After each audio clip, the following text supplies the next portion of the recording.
Hey guys, the other video I did about things I wish I knew back then, over my 7 year journey was really popular, as in I had a lot more questions about other topics and things, so I thought I'd do a part two because there's still quite a lot to talk about. Quite run down this week, not going to go into detail, but I don't know other women here that find out your symptoms are worse around your cycle, so especially now I'm 41. I found I used to get cold sores when I was 20 around my cycle, and now boom. This is good, guys. This is healing. Um, but yeah, I am concerned about now I'm 41 and 42 next year, how my cycle is going to start affecting my symptoms going forward as well. So I'll just put that in there now. Okay. One big thing I wish I knew back then, 7 years ago, is relapses became further apart and less severe. So to begin with, for example, it was consistent. It was 24/7 dizziness, 2 years. I would never get one day off completely dizzy. And then as time went on, I would notice I might have 2 hours of where I didn't really notice I was dizzy.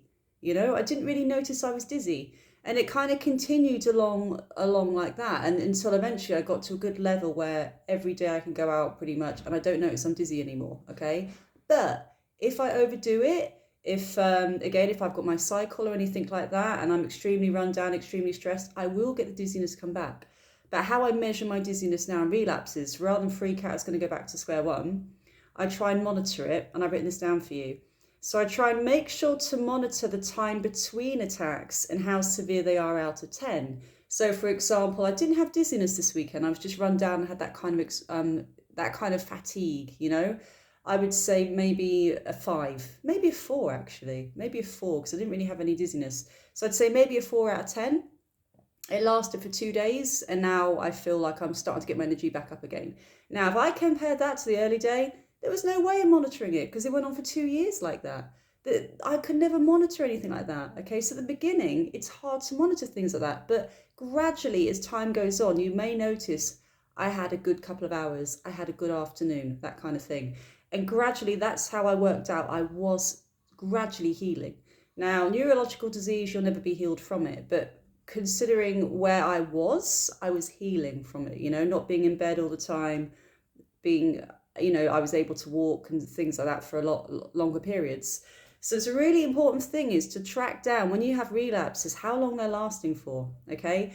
Now, touch wood, God, guys, I still have this massive fear about this. I pray to God I don't go back to 2 years solid again, being dizzy. Now for I would say the last 5 years, I'm pretty much, if I have a bad period, the longest it will go on for will probably be about 2 weeks. 2 to 3, 3 weeks is extreme for me now at this level, how much I've healed. But I still have that fear. Because it can change with hormones. You can have kids and it can get better, it can get worse. You don't know, okay? But so far, just to let you know, in 7 years, touch wood, touch wood. I have never gone back. Hey, touch wood, candle lid. I've never gone back to where I was currently. Okay, let's hope that keeps going. Right, medication.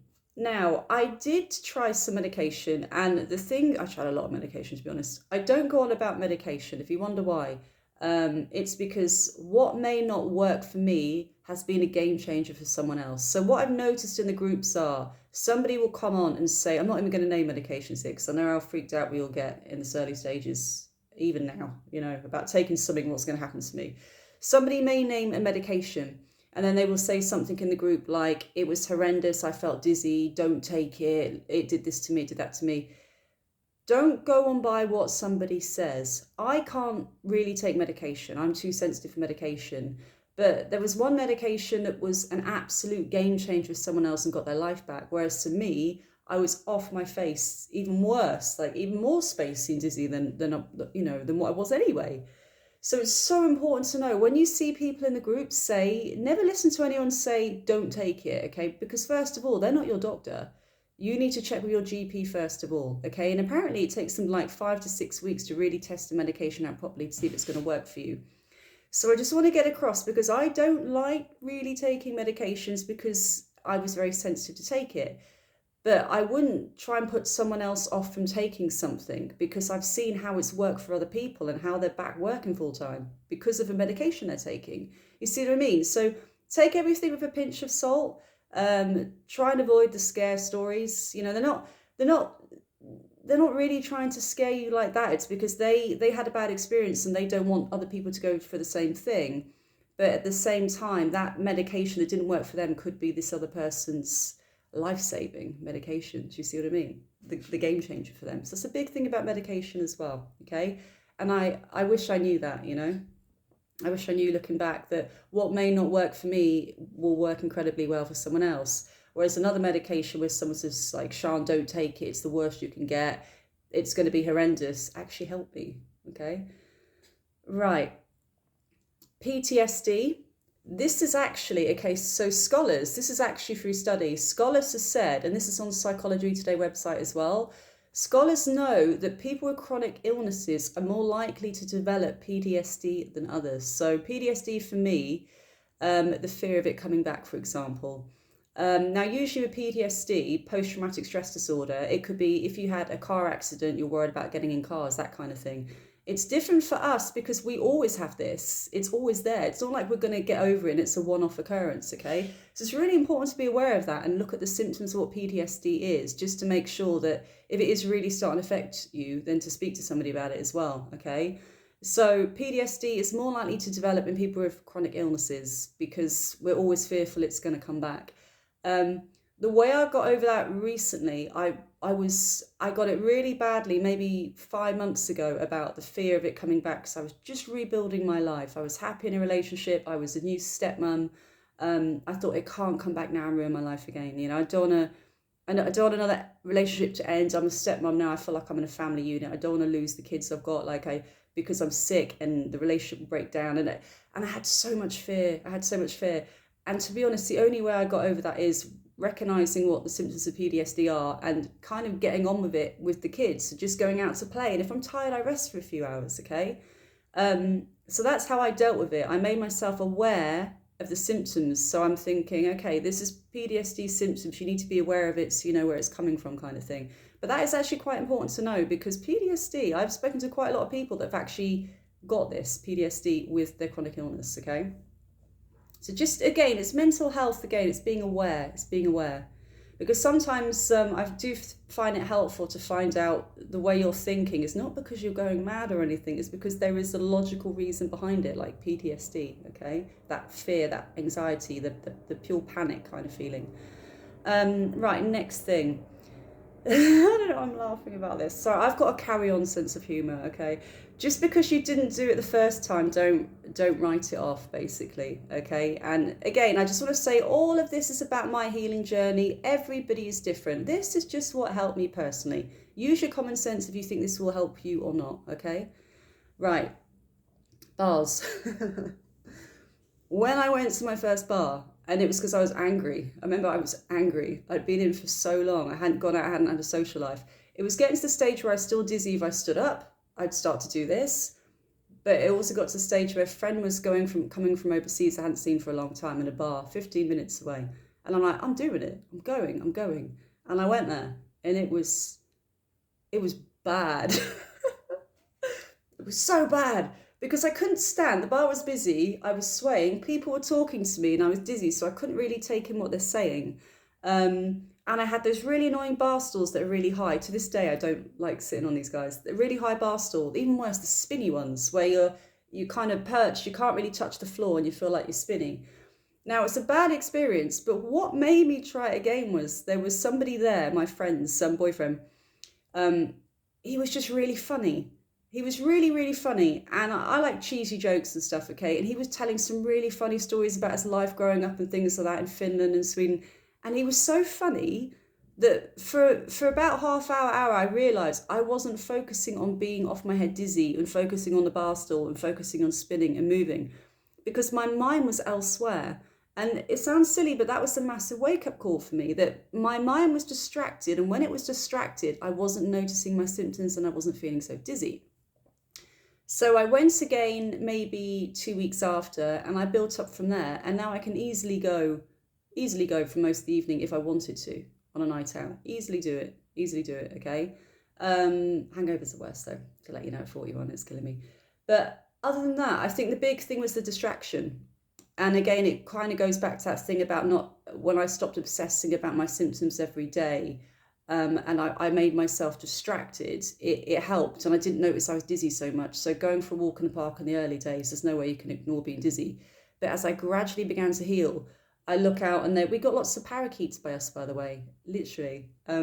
So looking at a bird with all these parrots squawking, and I'd realised, wait a minute, I'm not that dizzy. The moment I was focusing on them and taking pictures, I realised that I had that moment there where I wasn't checking in on my symptoms and realising I'm off my face dizzy or I'm having a rough day.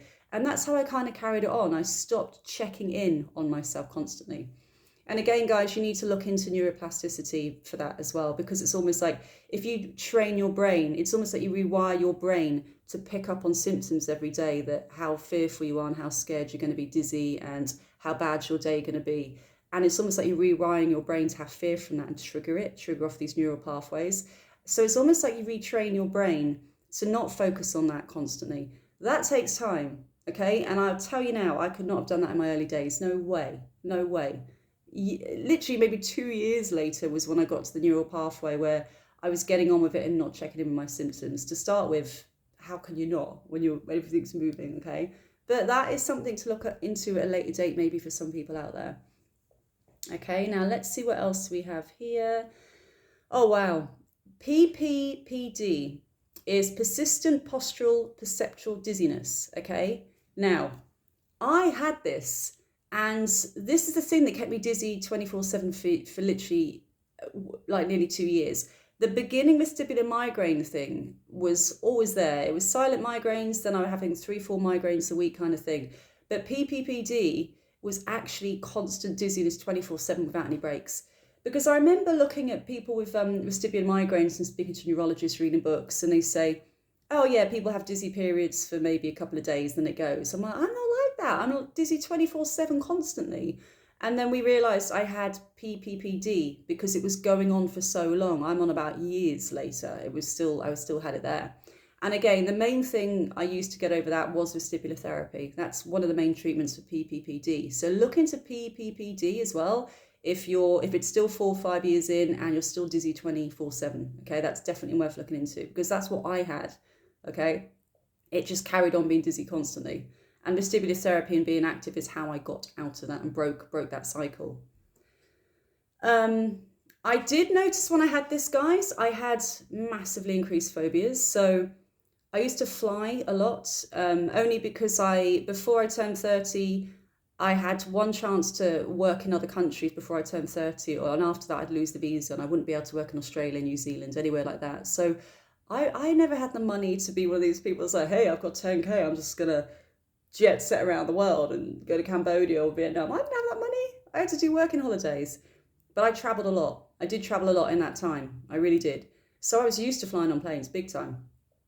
But I had a massive phobia when I got this. A massive phobia of planes. I'd have panic attacks before I'd start to get on the plane, because my biggest fear was when the plane took off, for a second, I'd get a bit of a dizzy spell, a bit like, whoo, because the moment the plane kind of lifts and you feel yourself being lifted off the ground, that moment, and when it turns slightly, I'd have a little spin out. I had a massive phobia from flying. I didn't fly for ages. The way I got over my phobia, I had hypnotherapy for flying, which sounds insane now because I've flown so much, but that's how I got over that phobia, okay? So this condition definitely can create phobias. I had another phobia. I hate the dentist. Most people hate the dentist. I have a big phobia of the dentist. I wouldn't say big phobia. I'd say I had a phobia about the dentist like most people. But when I got this, it went for the roof. Because I was so fearful of the dentist anyway, that when I was laying there, it would cause extreme dizziness laying there. And I'd feel sick and I'd be rolling around. And then that increased my phobia up here. So in the end, guys, again, I had hypnotherapy for dental phobia, which did take the edge off. Not completely, but I can go there and lay on the chair and get work done. But a big thing I didn't go to the NHS anymore. I go privately now. I can't afford to go private. I'd be paying off some of the treatments I've got for bloody a year, But the big difference is, it's a game changer to walk into the dentist and rather have an NHS dentist say, I've got vestibular disorder, I get dizzy, vertigo, you can't do this, you can't. They're trying to move you in and get you out the door. They're quick. They're NHS, they've got a lot of patients to see, they're overburdened, okay? I went to somebody in not Harley Street, that would have cost millions. A joke. I went to somebody in central London near Russell Square, Tavistock for nervous patients, and they sat down and had an interview with me before I even had any work done. What's your fears? Do you get dizzy? What's your dizziness like? And they sat with me before I had any work done, and they took ages with me. And I'm getting goosebumps for this because it's such a huge thing to be fearful of the dentist all your life, get this illness, freak out, you're going to have a vertigo attack, or you're going to be sick in the middle of them doing the work. I get up from the dentist chair, my back would be wet through, my t-shirt would be wet through from the tension of being like that for an hour and a half solid. So going private was the best thing I've ever done because they listened to me, and now I can get dental work done again, even though I'm still freaking out, guys, I'm not gonna lie. At least I can actually go and sit down and get work done, and I have somebody that listens to me. It's equivalent to finding a good doctor. Literally, finding a good dentist is like finding a good doctor that's going to listen to you and your concerns. And to do that, yeah, it's definitely double the price of NHS, I'll let you know now, but I will never go back to where I was, mainly because, guys, they changed my NHS dentist. Nothing against the NHS. My dentist left, he went up north. They had someone else in that was just trying to get me in and out and didn't give a crap about I was dizzy or anything. And I thought I need to see somebody as like a specialist for fears, phobias. Right. Work adjustments had to be made with this, okay? Now, people think, oh, she's better now, you know, she's going out skating, she's working. I'm not doing the job I used to do. I'm not doing the job I used to do. I will never do the job I used to do. So I used to work in marketing and social media management, on the phone all day, monitoring Facebook ads, the lot. I can never do 8 hours again a day on a laptop. It's just not going to happen, okay? So with this illness, I had to make adjustments. So now I work for Etsy. I have an Etsy shop. I work from home. I make good money for doing Etsy. It wasn't an overnight success. It took 3 years to build. And in that time, I was working in schools full time. That messed me up so bad, working in schools with kids. And I love kids. But the noise, the movement, them darting about in the playground. I had a beautiful girl I worked with that had special needs. And it got to the point where I was so dizzy because it was building up over weeks and weeks. I realised I can't look after this girl with special needs because I have to pick her up as well. You can't pick up a child if you're dizzy. It's unsafe for them. So that was heartbreaking, saying bye to her and having to leave after looking after her for months on end. That was really difficult. So to let you know, I had to make life adjustments with this illness.